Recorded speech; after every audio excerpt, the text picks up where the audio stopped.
नमस्कार, मैं हूं अंकुर और आप देख रहे हैं सत्य हिंदी का न्यूज बुलेटिन।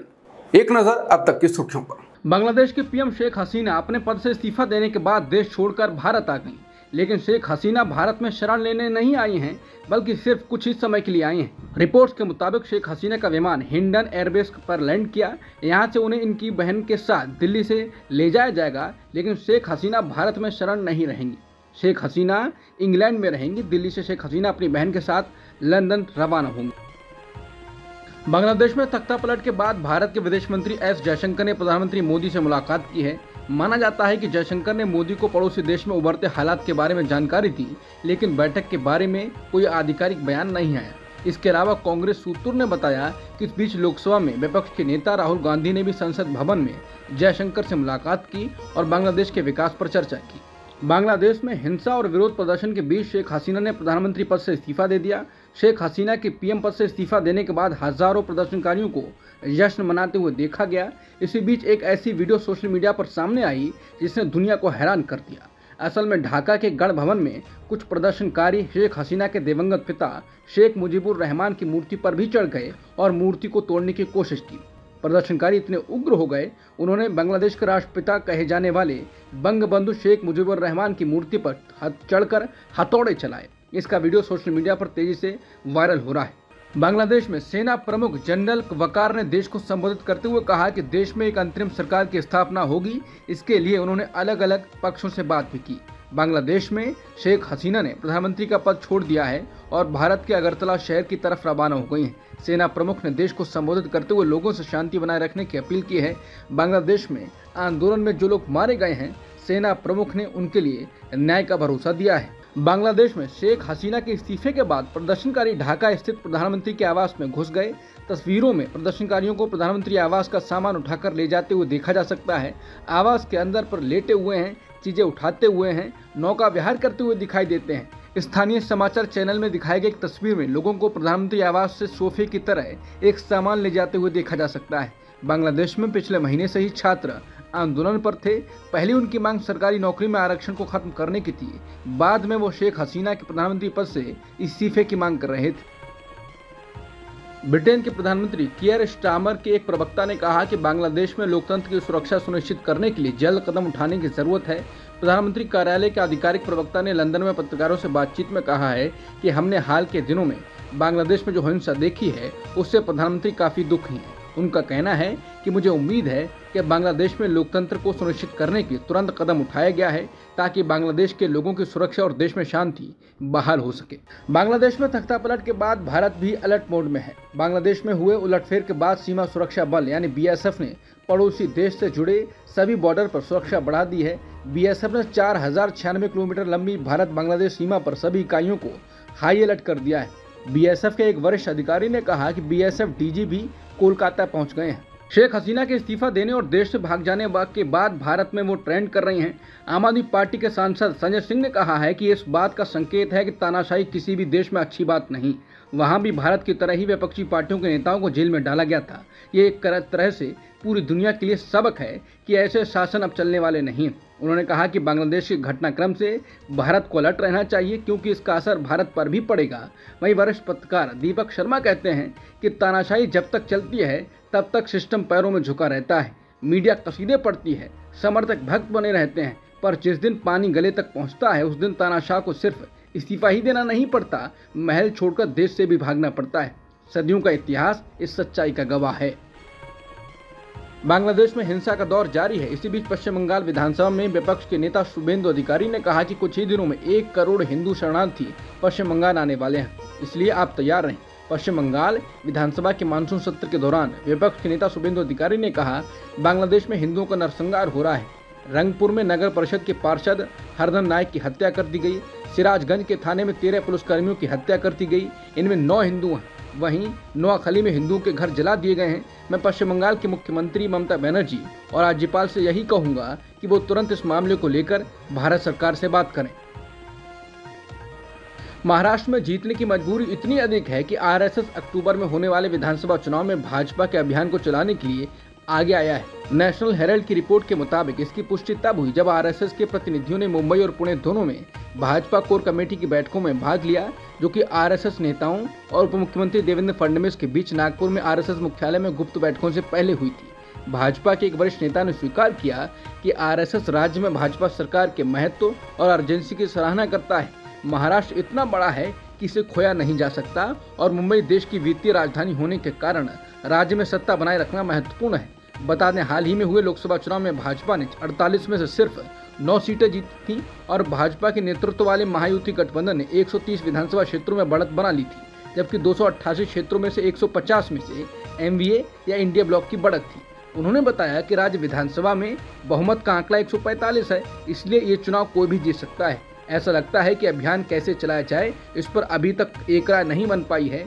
बीजेपी सूत्रों के मुताबिक आरएसएस का मानना है कि स्थितियां पार्टी के लिए अनुकूल नहीं हैं। इसने स्पष्ट रूप से भाजपा को मोदी की गारंटी या प्रधानमंत्री की छवि पर चुनाव नहीं लड़ने की सलाह दी है, जिसका महाराष्ट्र में नुकसान हुआ है।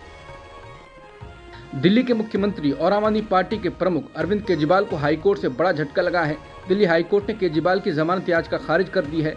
अदालत ने कहा कि कहना गलत है कि ये गिरफ्तारी अवैध है। इसके बाद आप ने कहा कि वो दिल्ली हाईकोर्ट के फैसले के खिलाफ सुप्रीम कोर्ट का दरवाजा खटखटाएंगे। भारतीय शेयर मार्केट आज भरभरा कर गिर गया।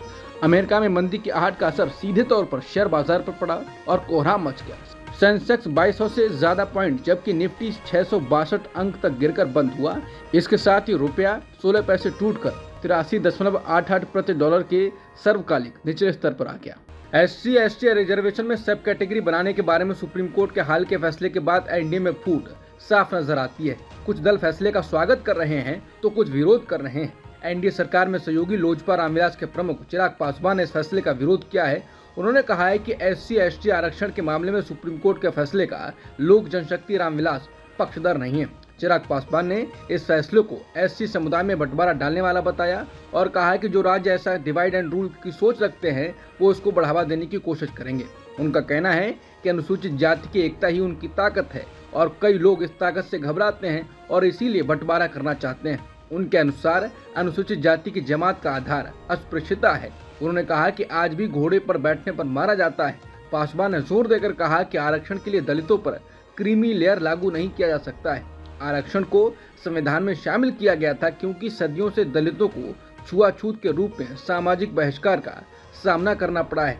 क्रीमी लेयर्स का फैसला उनकी शैक्षिक और वित्तीय स्थिति से होता है, लेकिन इससे कोई फर्क नहीं पड़ता है कि वो कितने पढ़े लिखे संपन्न हैं।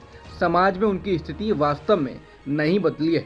उन्होंने कहा है कि दलित युवाओं को शादी के जुलूसों में घोड़ों की सवारी करने की अनुमति नहीं देने और दलित नेताओं के दौरे पर मंदिरों को शुद्ध करने जैसे उदाहरण अभी भी हैं। इसके साथ ही वो पुनर्विचार याचिका दायर करेंगे और सुप्रीम कोर्ट जाएंगे। उन्होंने कहा कि समीक्षा याचिका दायर करने का फैसला पूरी तरह से उनकी पार्टी द्वारा लिया गया है, भाजपा के साथ कोई सलाह नहीं की है। वहीं दूसरी तरफ एनडीए में सहयोगी टीडीपी ने फैसले का स्वागत किया है और तारीफ की है और बिहार के मुख्यमंत्री नीतीश कुमार की पार्टी के वरिष्ठ नेता और ग्रामीण कार्य मंत्री अशोक चौधरी ने इस बारे में कहा है कि रिजर्वेशन के तहत कोटा के अंदर कोटा की जो बात सुप्रीम कोर्ट ने कही है वो काम तो बिहार में नीतीश कुमार सरकार ने काफी पहले शुरू कर दिया है। उन्होंने सुप्रीम कोर्ट के फैसले को स्वागत योग्य बताया। एनडीए में ऐसी तकरार ने भाजपा को मुश्किल स्थिति में छोड़ दिया है। मोदी सरकार में मंत्री और एनडीए के सहयोगी दल अपना दल सोनेवाल की अध्यक्ष अनुप्रिया पटेल ने अब आउटसोर्सिंग से होने वाली भर्तियों में आरक्षण का मुद्दा उठा दिया है। इसके अलावा उन्होंने जाति जनगणना के मुद्दे को भी जोर शोर से उठाया है।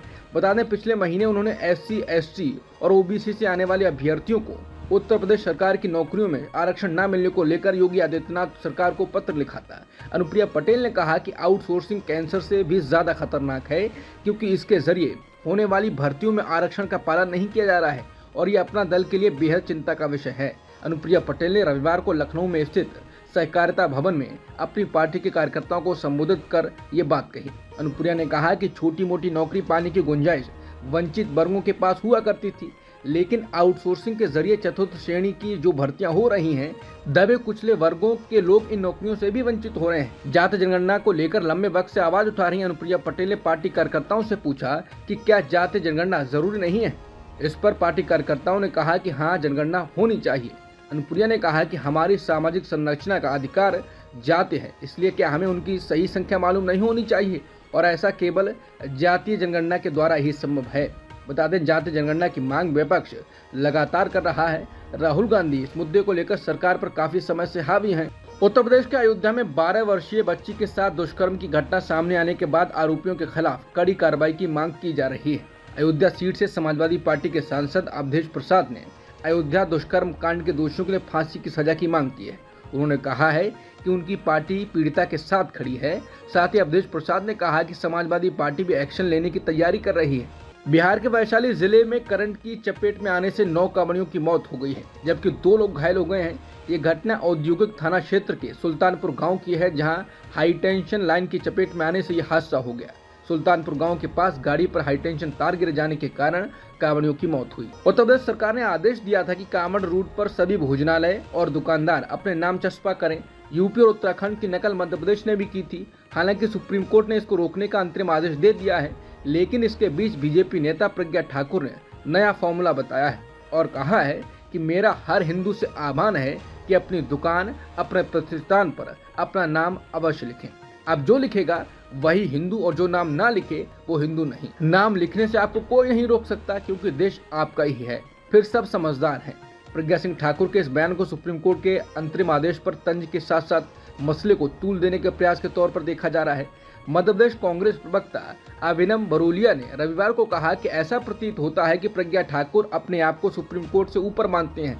सुप्रीम कोर्ट का आदेश आ चुका है कि देश नफरत को बर्दाश्त नहीं करेगा, लेकिन नफरत फैलाने वाली प्रज्ञा ठाकुर अपने शब्दों से फिर से वैमनस्यता और नफरत का माहौल बनाना चाहती हैं। समाजवादी पार्टी के मध्य प्रदेश इकाई के अध्यक्ष डॉक्टर मनोज यादव ने कहा कि भाजपा की वरिष्ठ नेता प्रज्ञा सिंह ठाकुर देश को हमेशा बांटने का काम करती आई हैं। सुप्रीम कोर्ट से दिल्ली सरकार को बड़ा झटका लगा है। सुप्रीम कोर्ट ने 2 टूक कहा है कि एमसीडी में एल्डरमैन नियुक्त करने के लिए एलजी को मंत्रियों से सलाह लेने की कोई जरूरत नहीं। सुप्रीम कोर्ट का फैसला साफ कहता है कि एल्डरमैन नियुक्त करने के लिए एलजी पूरी तरह स्वतंत्र है। बड़ी बात यह है कि इस फैसले की उम्मीद जानकार नहीं कर रहे थे, बल्कि माना जा रहा था कि आदेश तो सरकार के पक्ष में आ सकता है। दिल्ली में छात्रों की जान से खिलवाड़ कर चलाए जा रहे कोचिंग संस्थानों के मामले में सुप्रीम कोर्ट ने स्वतः संज्ञान लिया। इसके साथ ही केंद्र और दिल्ली सरकार को नोटिस जारी किया है।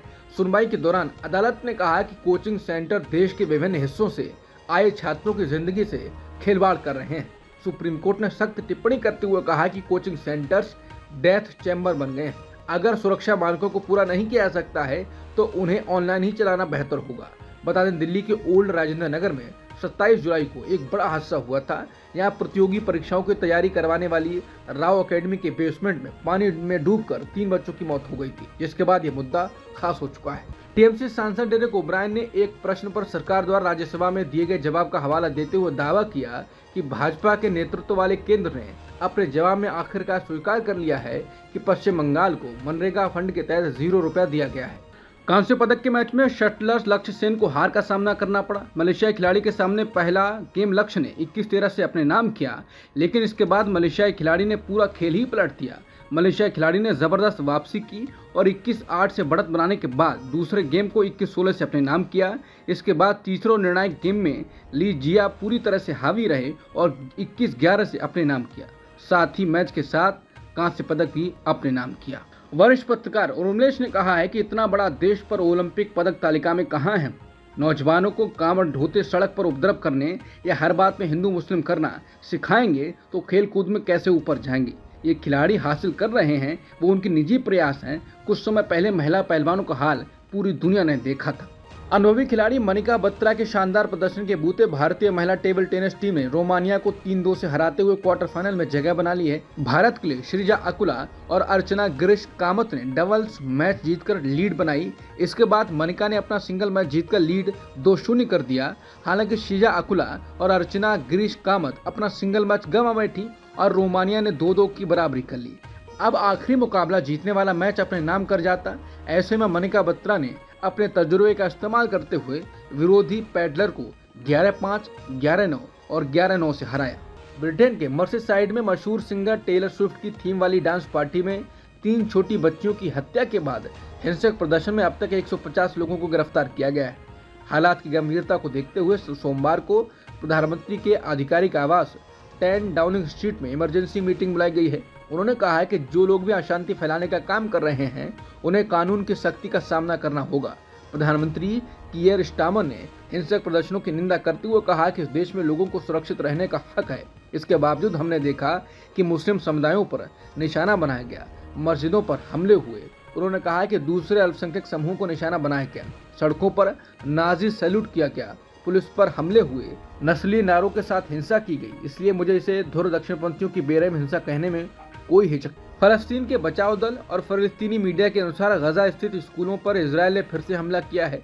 इस हमले में कई लोगों की मौत हुई है। बचाव दल का कहना है कि मारे गए लोगों में कुछ विस्थापित लोग थे जो स्कूल में शरण लिए हुए थे। इजरायल डिफेंस फोर्सेज ने हमले की पुष्टि की है। IDF का कहना है कि उन्होंने गजा के स्कूल से संचालित किए जा रहे हमास के कमांड और कंट्रोल सेंटर को निशाना बनाया है। इस सप्ताह में इजरायल ने तीसरी बार स्कूलों को निशाना बनाकर हमला किया है। अब तक की सुर्खियों में इतना ही। बाकी खबरों के लिए बने रहिए सत्यहिंदी.com के साथ।